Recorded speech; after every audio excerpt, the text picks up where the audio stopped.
Assalamualaikum warahmatullahi wabarakatuh. Perkenalkan, nama saya Hafizah Yuki Ramadhani dengan NIM 122370079 dari Program Studi Teknik Pertambangan Angkatan 2022 kelas Valuasi Tambang MB yang diampu oleh Bapak Rahmat Fadilah, STMT.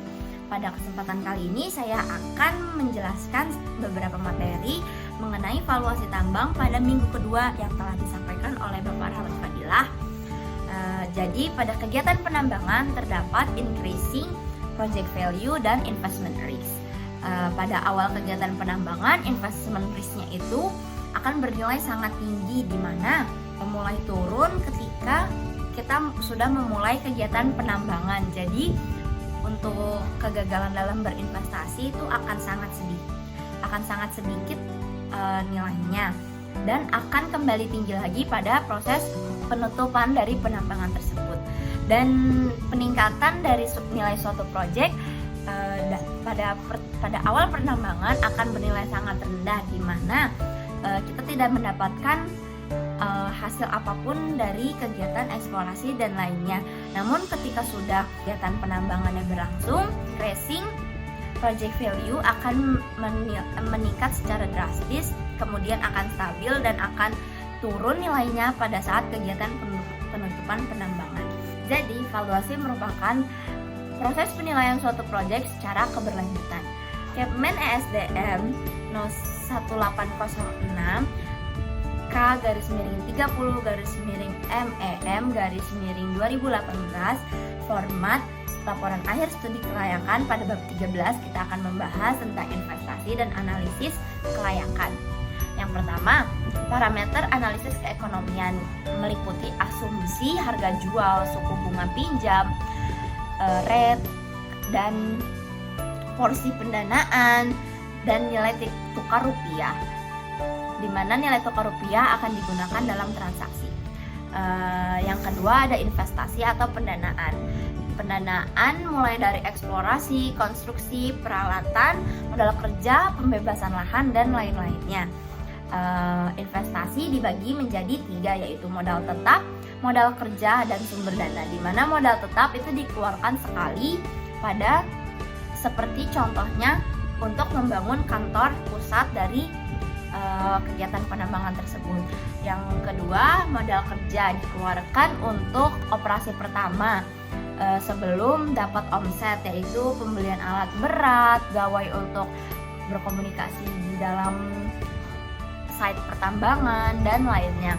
Terus sumber dana itu dari mana modal kita berasal, apakah dari pinjam atau modal sendiri ataupun ada investornya. Kita berlanjut ke setting harga.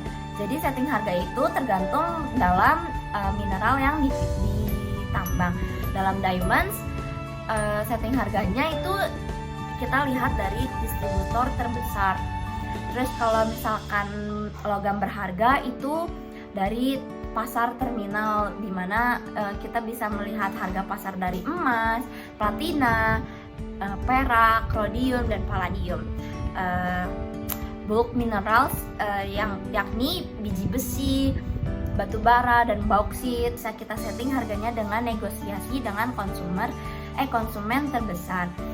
Mineral industri kita bisa men-setting harganya dari kontrak individu dengan konsumen terbesar. Logam yang meliputi tembaga, nikel, aluminium, dan timah itu kita bisa lihat dari pasar terminal terbesar juga. Perkiraan biaya modal itu terdapat menjadi 6. Pertama, jenis mineral. Kedua, metode penambangan, apakah surface mining ataukah underground ataukah underwater. Terus 3, infrastruktur yang adakah listrik di sekitarnya, adakah pemukiman, adakah rel kereta, jalan, maupun bandara terdekat. Yang keempat, sumber air dan listrik. Yang kelima, cuaca dan iklim. Yang keenam, topografi. Pada kegiatan penambangan ada yang disebut dengan capital cost dan operating cost. Capital cost itu modal awal kegiatan penambangan yang dikeluarkan, seperti pembelian alat berat dan lain-lainnya.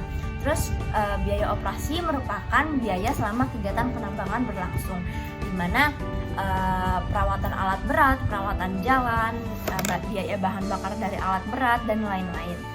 pada bab 13 yang tadi mengenai investasi dan analisis kelayakan terdapat poin ketiga, yakni biaya produksi, di mana biaya selama tahap produksi, yakni ada biaya penambangan yang meliputi pengupasan OB, coal getting, drill blast, dan lain-lain.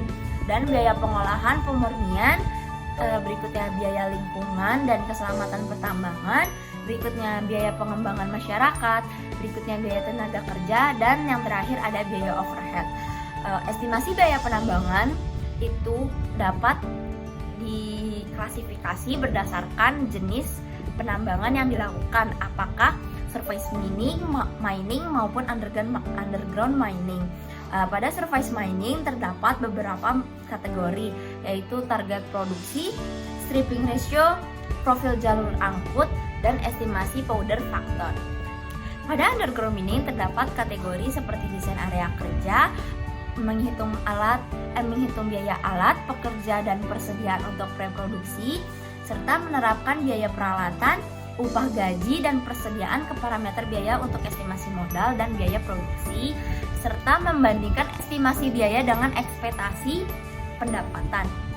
Berikut materi yang dapat saya sampaikan, kurang lebihnya saya mohon maaf. Wassalamualaikum warahmatullahi wabarakatuh.